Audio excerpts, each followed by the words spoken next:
Hello nurses. So last lecture में हमने discuss किया था about metabolic acidosis and alkalosis. इस लेक्चर में इन द पार्ट 2 हम डिस्कस करने वाले हैं about respiratory acidosis and alkalosis. Please listen to this very carefully because अगर आपको कुछ बेसिक कॉन्सेप्ट समझ में आ गए तो ये चैप्टर आपको कभी भी नहीं भूलेगा। So the first thing that you need to know is कि हमेशा हम जब डिटेक्ट करते हैं about acidosis and alkalosis, whether it is metabolic, whether it is respiratory, we always look at these ABG values: pH, bicarbonate, PCO2 and PO2.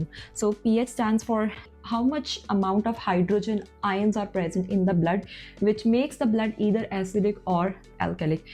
Anyway, we don't even have to go that deep into it, but that just tells us about whether it is acidotic or alkalosis. Then bicarbonate stands for the base. PCO2 stands for the partial pressure of carbon dioxide. PO2 stands for the partial pressure of oxygen in the body. Well, obviously हमारी body में से दो ही gases बनती हैं, oxygen and carbon dioxide. So there we go. And the word metabolic means related to the kidneys. Respiratory means related to the lungs. Last video में हमने discuss किया था metabolic, and इस video में we are going to discuss about respiratory conditions. So the respiratory means related to the lungs. मतलब यहाँ पे lungs खराब हैं, lungs are diseased, there is something going wrong with the lungs in this case. So as a result, what happens? Acidosis में हमेशा pH reduced होता है, whether it is metabolic, whether it is respiratory. Alkalosis में pH हमेशा increase होता है, whether it is metabolic or respiratory. So same, acidosis pH decreases, alkalosis pH increases. अब metabolic में हम दूसरा इंडिकेटर देख रहे थे HCO3, क्योंकि वहाँ पे किडनीज खराब थी. अब यहाँ पे लंग्स खराब है, तो लंग्स डील करती हैं with the gases and not with the bicarbonate. तो गैसेस कौन सी हुई? Just these two. तो हम यहाँ पे pH के साथ साथ गैसेस को देखेंगे, स्पेशली कार्बन डाइऑक्साइड, क्योंकि ऑक्सीजन तो एक रिक्वायर्ड चीज़ है, राइट? ऑक्सीजन का लेवल अच्छा होगा then that is good for the human body.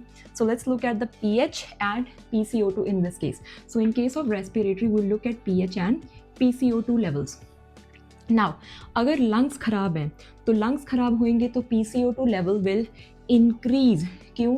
क्योंकि लंग्स अगर परफेक्टली काम कर रहे हैं तो ये कार्बन डाइऑक्साइड को बाहर निकालेंगे एंड ऑक्सीजन अंदर रहेगी. सो इन दिस केस अगर लंग्स खराब हैं दैट मीन्स कार्बन डाइऑक्साइड का लेवल बॉडी में इंक्रीज हो रहा है. इस वजह से patient is hypoventilating in case of respiratory acidosis. Hypoventilation क्यों? क्योंकि लंग्स खराब हैं, लंग्स परफेक्टली काम नहीं कर रहे. काम ना करने की वजह से पेशेंट का ब्रीदिंग रेट या रेस्पिरेटरी रेट डिक्रीज हो चुका है, जिसकी वजह से ही is hypo means low, ventilation ही is ventilating at low speed, ही इज हाइपोवेंटिलेटिंग.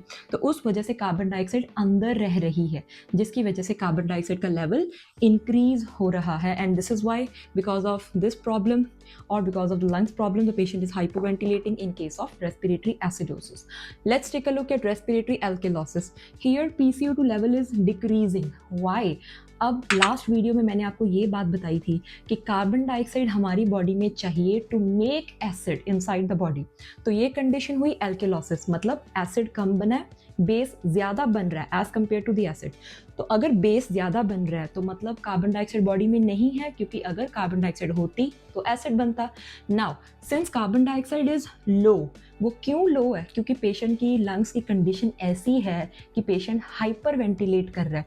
मे बी पेशेंट को वेंटिलेटर पे लगाया और वेंटिलेटर बहुत तेज तेज ब्रेथ दे रहा है पेशेंट को, जिसकी वजह से पेशेंट फास्ट ब्रीथ कर रहा है. So in that case due to hyper ventilation वो जितना तेज़ी से ब्रीथ करेगा उतनी उसकी बॉडी में से कार्बन डाइऑक्साइड बाहर जाएगी.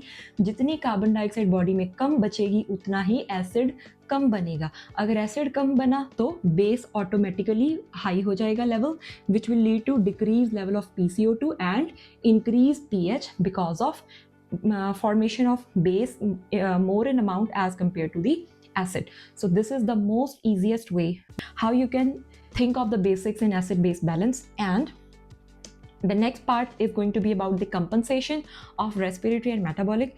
Please follow, subscribe and do comment on this video, and also keep in loop. We will be back with the next part of this video which is related to the compensation, where I'm going to decode compensation in the most easiest possible way.